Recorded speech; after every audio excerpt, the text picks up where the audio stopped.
Come on. Stupid car.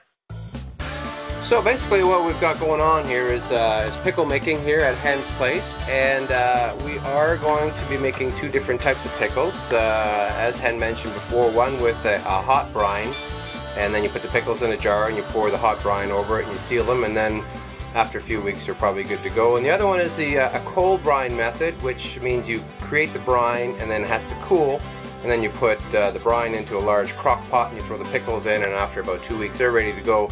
But with the cold brine method, you have to take the pickles out of the crock pot and put them into jars, or else they're going to probably start to mold over. Whereas when they're being done with a hot brine, they're sealed hermetically basically, and they stay in the jars and probably good for a year or two. Cold brine, a little different story. Couldn't have said it better myself. Exactly.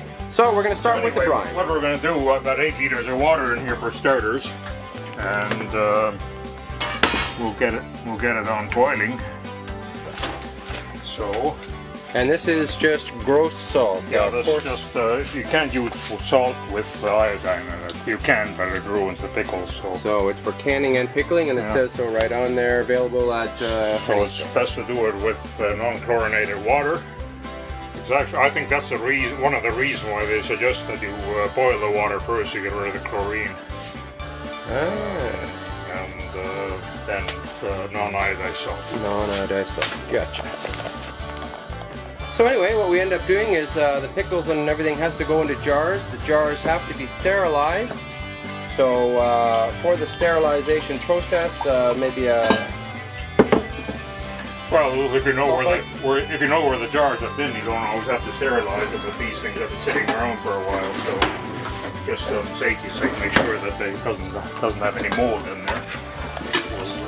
And so for us it's good because we make wine, so we have a sulfite solution that you use. So you rinse out the bottles, get any crap out of there, then you put in the sulfite solution, you swizzle that around for a little while, and then you're going to rinse the sulfite out as well, and then that way you know that your bottles are clean because you don't need anything growing in there.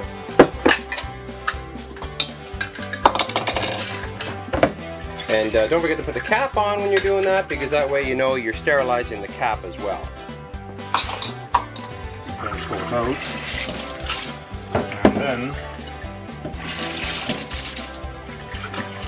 we'll get the cucumbers.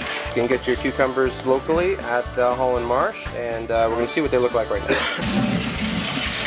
Okay, so they're maybe a little larger than your regular pickles that you might find, but there's just more of them. Nice bigger pickles, great on a burger.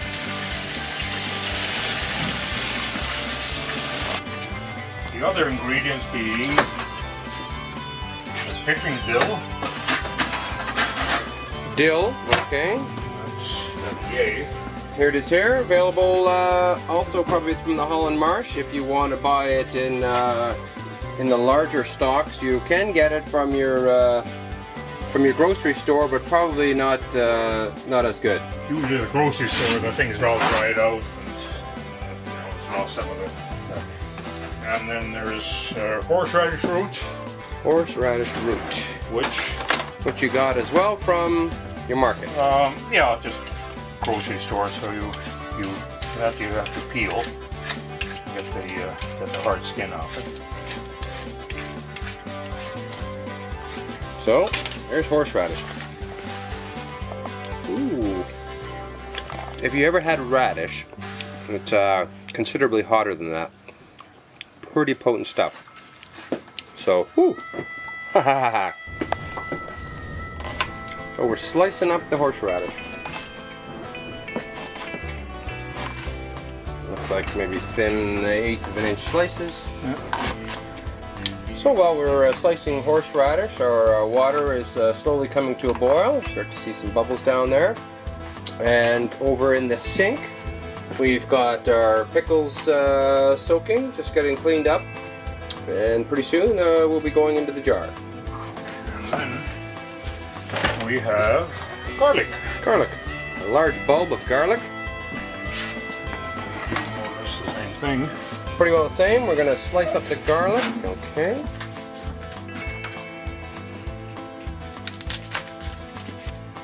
Well, this is Wow. Chinese garlic made with genuine night soil. Oh, so this is bigger than your typical garlic. And these were purchased Just in the local grocery. But do they actually call it Chinese garlic, or are they? No, it comes in China. So we're cleaning up our mess here. We got horseradish sliced up. Garlic has been peeled. Slice that up. And also got some black currant leaves over there.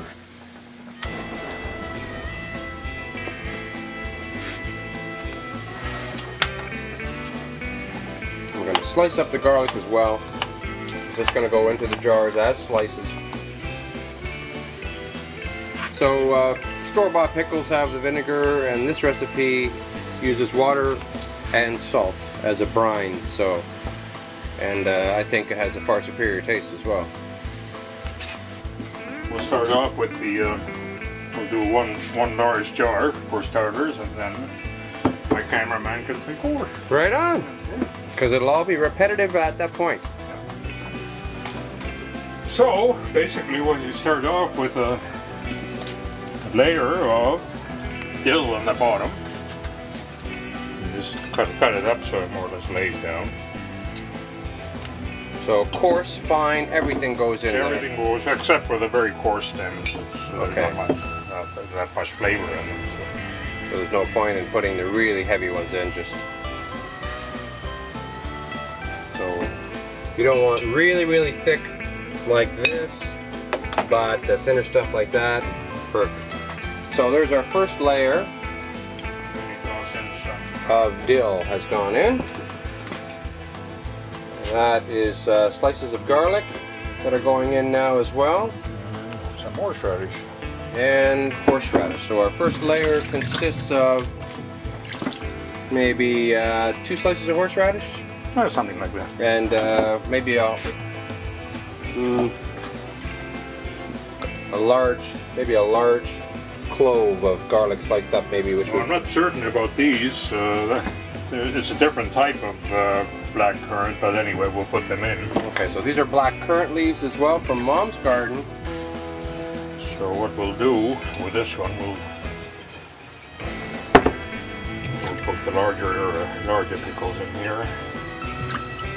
So we try and stand them up for maximum capacity. Yeah. So we've got the pickles in there, and now we're going for our second layer of dill.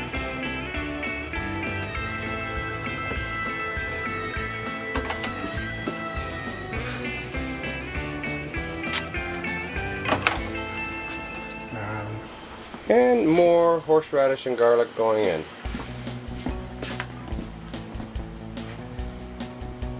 So we've got 3 slices of horseradish maybe, and again another clove and a bit of garlic, and now we're going to start stuffing in the next layer of pickles. Now, do you ever reuse or throw other pickles into your brine once your jar is getting empty? No, but what Maria does is she slices fresh cucumbers into the brine. Oh. And then lets them sit in the fridge, and actually they're quite tasty. Yeah. So the brine is reusable. Yeah, I agree. I mean, the Estonians drink that stuff right out of Oh, yeah, of course. Why not? Of course, Estonians do a lot of things that... Yeah. Okay, so... If not illegal, they're... maybe immoral. So now going on top of the second layer of pickles is, again, more dill and more garlic and more horseradish. And if you can stuff another little pickle in there or whatever, why not? If not, then away we go. So, jar is full. Salt. It's stirred into the boiling water, and you end up with brine. We're just doing a little specific gravity check of the brine, and with the salt and the water, 1.032 is what our specific gravity is, and that means you're putting about 200 grams of salt for 5 liters, which works out to about 40 grams of salt per liter of water. So depending on how much water, 40 grams of salt per liter. So we'll keep that in mind, and you end up with a 1.032 specific gravity for future calculations. Okay. And so then our last step is going to be pouring the brine into the jar till it's right full, basically. And before they cool, you have to put the cap on, and then as the liquid cools, it contracts and it's going to pull the cap down so that when you do open it, there will be a vacuum. And you'll hear that when you open it up, you hear the lid go like pop to make that. Well, that one's not going to work. Anyway, you've heard them before, mason jars, they do pop, so we're going to start packing some jars. So here we are, we're pouring in the brine solution right to capacity. As you could see, these guys were done already. Lid goes on. And then she goes tight. And then that is that. Some people will put a label on them, some people will put a date on them, and some will just eat them in the first week. That's right. They should be written. I would try these in about a week's time. See how they are, you know. For not that anything's going to change anymore, but see how they are for saltiness. Okay, so in about a week. Yeah. Really good. So it's a little too salty, or? Perfect to me. Yeah. Yeah. Nope, that's just the right amount of salt. Okay. Yeah, you don't want any more salt than that. Tastes really, really good. Reminds me of Strup's pickles that are done with the cloudy brine. So it's really good.